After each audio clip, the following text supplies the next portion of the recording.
नमस्कार, खबरों की खबर में आपका स्वागत है। प्रधानमंत्री मोदी अपने वादों, अपने इरादों को भूलते नहीं।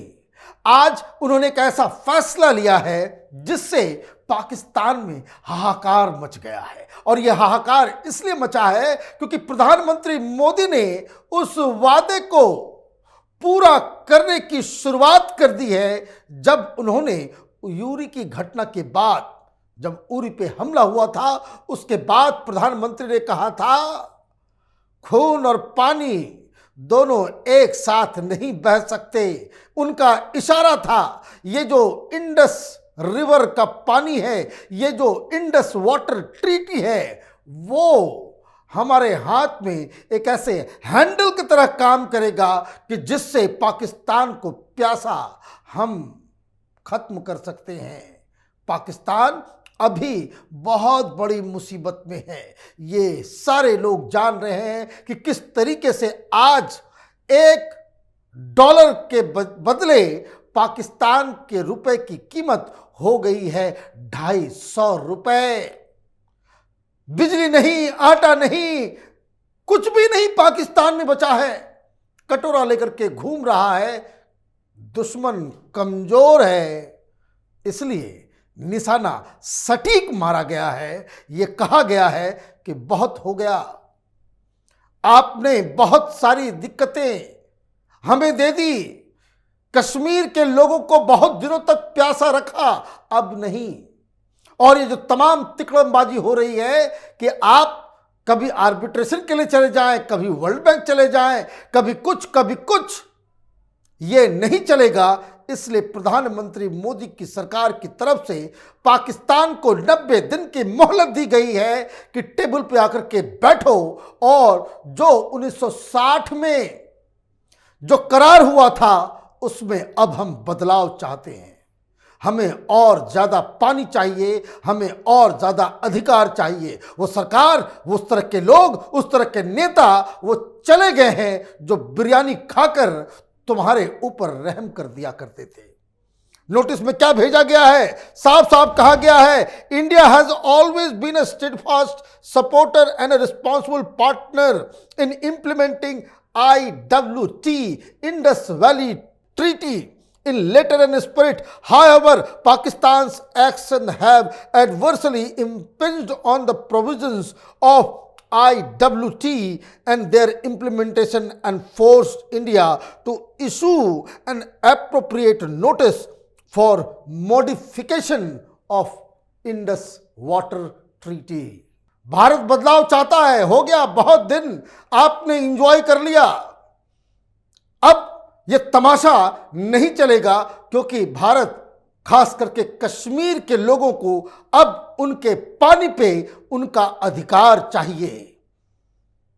इरादे तो साफ हैं, लग रहा है कि आटा तो नहीं, बिजली भी नहीं, गैस भी नहीं, अब पानी भी पाकिस्तान से गायब होने वाला है। क्यों इंपॉर्टेंट है? क्योंकि ये जो इंडस वाटर ट्रीटी है उसके जरिए ही पाकिस्तान में पूरी किसानी का काम होता है। वो जितना वहां अनाज उपजता है, जो इरिगेशन का 95% वाटर वो इंडस रिवर सिस्टम के जरिए आता है। क्या है ये ट्रीटी? ये ट्रीटी है, 8-9 साल लगे थे जवाहरलाल नेहरू को, बड़ा रहम दिल थे, पाकिस्तानियों को बहुत फायदा पहुंचा दिया। 6 रिवर हैं, ऊपर के 3 रिवर हैं इंडस, झेलम, चनाब, नीचे रावी, व्यास और सतलज। इस ट्रीटी के मुताबिक ये जो 3 जो साउथ के साइड के रिवर्स हैं, सतलज, रावी और व्यास, इन तीनों रिवर के पानी के ऊपर भारत का एक छत्र अधिकार है। जो पानी बच जाए वो चला जाता है, लेकिन पहले डैम वगैरह पे इतना ध्यान नहीं दिया गया। बहुत सारा पानी चला जाता था जो नहीं जाना चाहिए था, क्योंकि दुश्मन को आप पानी दे रहे हो, ठीक वही काम कर रहे हो कि सांप को आप दूध पिला रहे हो और ज्यादा वो जहरीला बन जाता है। लेकिन पाकिस्तान तो एक बेमुराद देश है, कृतज्ञ मुल्क है।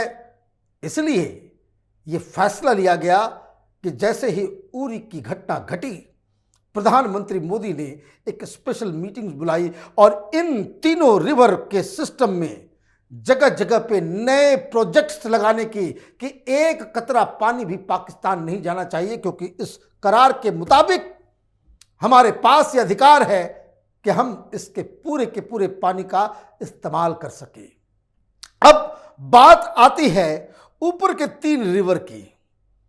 प्रधानमंत्री मोदी तो प्रधानमंत्री मोदी हैं। 3 रिवर्स, इंडस, झेलम और चनाब, ये जाकर के मिलते हैं और ये पाकिस्तान में जाकर के, पाकिस्तान में इंडस रिवर के रूप में ये कराची तक ये जाता है।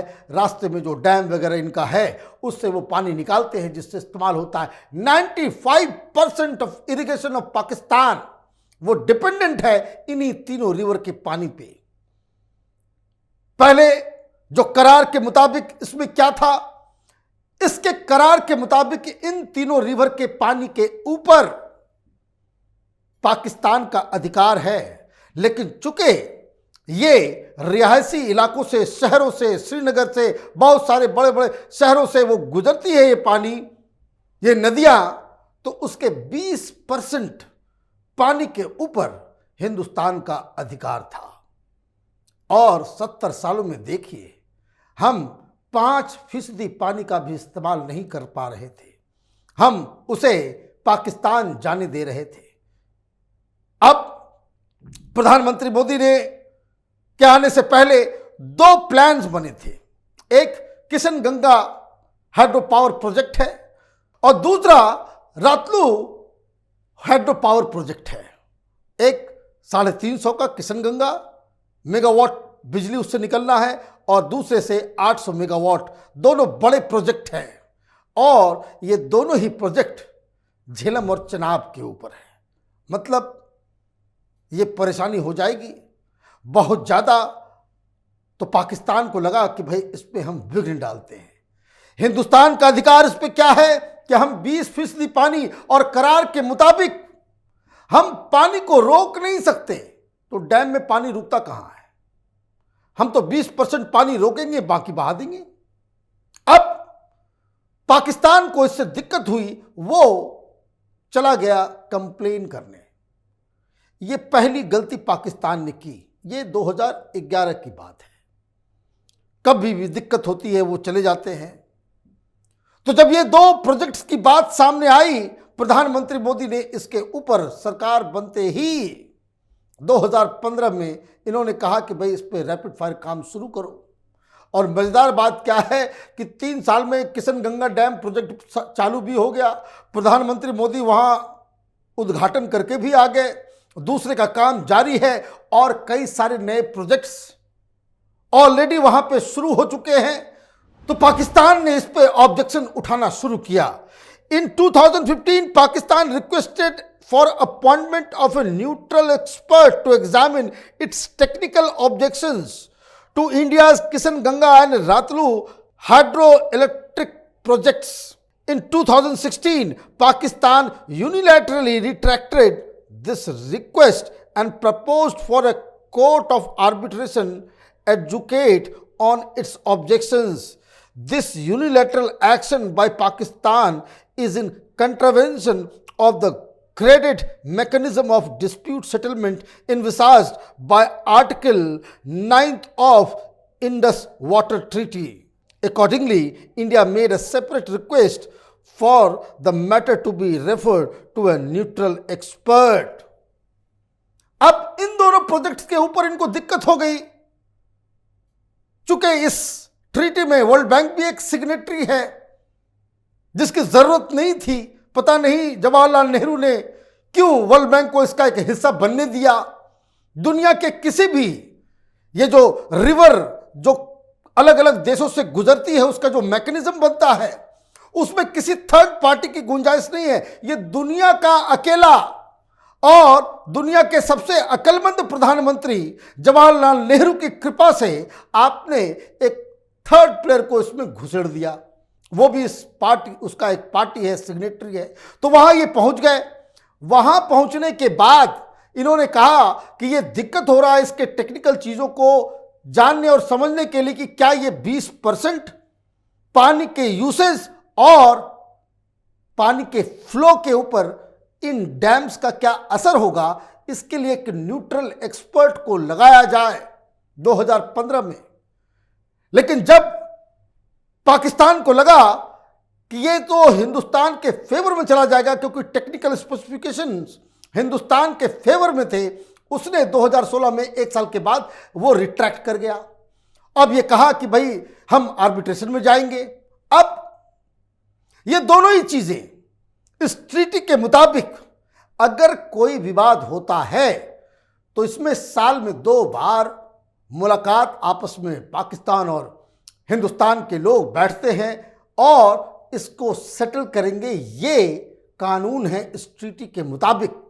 लेकिन आप पहले वहां चले गए, ठीक है, आप चले गए, हिंदुस्तान ने भी कहा कि ठीक है कि न्यूट्रल एक्सपर्ट बिठा दो, लेकिन अचानक आपने यह भी कह दिया कि नहीं नहीं नहीं, हम इसके ऊपर एक आर्बिट्रेशन चाहते हैं। तो दोनों प्रोसेस कैसे चलेगा? दोनों प्रोसेस कैसे चलेगा? और 2 दिन पहले खबर आई कि वर्ल्ड बैंक ने कहा कि भाई दोनों प्रोसेस के लिए हम तैयार हैं। उन्होंने बकायदा जो न्यूट्रल एक्सपर्ट है माइकल लिनो को इसके लिए लगाया है and professor Sean Murphy as a chairman of the court of arbitration. वहां लग गए, वहां दोनों बन गए। अब हिंदुस्तान ये कह रहा है, जबकि वर्ल्ड बैंक ने भी अपना एप्रीहेंशन दिया कि दो जगह अगर सुनवाई होगी, दो जगह अगर काम होगा, दोनों के फैसले अलग आ गए। तब एक ने कह दिया कि भाई ठीक है, दूसरे ने कह दिया गलत है। एक पाकिस्तान के फेवर में आ गया, दूसरा हिंदुस्तान के, तो फिर कौन सी बात मानी जाएगी? और ये सारी चीजें जो बेसिक ट्रीटी है कि आप आपस में म्यूचुअली इसको खत्म करेंगे बातचीत के जरिए, वो आप कर नहीं रहे। क्यों नहीं कर रहे? तो जब से सर्जिकल स्ट्राइक हुई, जब से पिटाई हुई है 2018 से ही, ये जो मैकेनिज्म था कि पाकिस्तान हिंदुस्तान दोनों तरफ से हर साल 2 बार मुलाकात करेंगे, वो मैकेनिज्म बंद है। प्रधानमंत्री ने कह दिया खून और पानी एक साथ नहीं बहेंगे। तो अब प्रधानमंत्री मोदी को समझ में आया कि अभी तो टाइम है, Pakistan is down and out, यहां तो रहम मिलती नहीं। तो इसलिए 90 दिन का नोटिस दिया गया है। टेबल पे आइए, बैठिए, नहीं तो फिर आप समझिए, आपका काम जाने और आप अपना भविष्य के बारे में सोचें, फिर हम अपने कार्यक्रम पे आगे बढ़ते चले जाएंगे। बताया ये जा रहा है प्रधानमंत्री के मन में इस वक्त ये चल रहा है 10 जगहों पे बड़े बड़े प्रोजेक्ट्स कश्मीर में लगाने के लिए, ताकि कश्मीर के अंदर कोई भी किसान, कोई भी बच्चा पानी के लिए प्यासा न रहे। ये खबर जंगल की आग की तरह पाकिस्तान में फैल गई है कि अब हिंदुस्तान ने ऐसा समय चुनना है कि जहां उन्हें भागने का कोई रास्ता भी नहीं बचेगा। आप देखते रहिए कैपिटल टीवी। हमारे वीडियोस को लाइक कीजिए, शेयर कीजिए और हमारे चैनल को सब्सक्राइब कीजिए। धन्यवाद।